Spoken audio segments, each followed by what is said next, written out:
शुरू।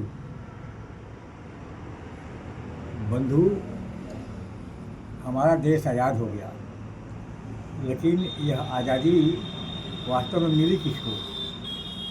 इस देश में, हमारे देश के संविधान ने हमारे अंदर शोषण के विरुद्ध का अधिकार तो दिया अपने अंदर से, और हमको समता का अधिकार तो दिया, लेकिन यह आज़ादी उनके लिए है जिनके घर में संपत्ति है, जिनके पास नौकरियां हो गई, जिनके घर में दो दो चार नौकरियां हो गई, वे इस देश के नागरिक हैं।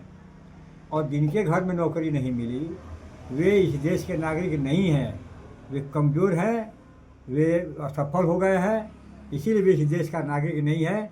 तो उनके लिए इस देश की आज़ादी का क्या मतलब है? जबकि उनके बच्चे अच्छे विद्यालय में पढ़ने नहीं जाते, उनके घर में परिवार के लोग दवा के बिना तड़प जाते हैं, और कुछ ऐसे लोग हैं जिनके घर में पैसा रखने के लिए जगह नहीं तो बैंक में पैसा रखते हैं। ये हमारे देश की आज़ादी। इस देश की आज़ादी के लिए सबने मर मिटा, सभी ने कुर्बानियाँ दी, लेकिन लाभ उठाया पूंजीपतियों ने, लाभ उठाया जिनके घर में पैसे आने लगे, लाभ उठाया जिनके घर में सभी तरह की सुख सुविधाएँ हो गई, और जिनके पास नहीं हुई उनके लिए इस आज़ादी का कोई मकसद नहीं है, और ये आज़ादी उनके लिए कोई मायने नहीं रखता, क्योंकि उनका जीवन दुख से भरा है, परिवार सब दुख से भरे हैं। और इस आज़ादी में दो तरह की नीति चलती है, एक अमीरों के लिए, एक गरीबों के लिए। अमीरों के लिए जो नीति है वह सुखमय है, और गरीबों के लिए जो नीति है वह दुखमय है।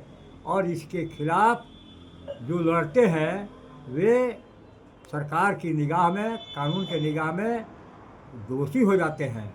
ये है हमारे देश की आज़ादी, और इसीलिए हमारे देश के क्रांतिकारियों ने अपनी कुर्बानियाँ दी, और वह कुर्बानी आज बेकार साबित हो रही है।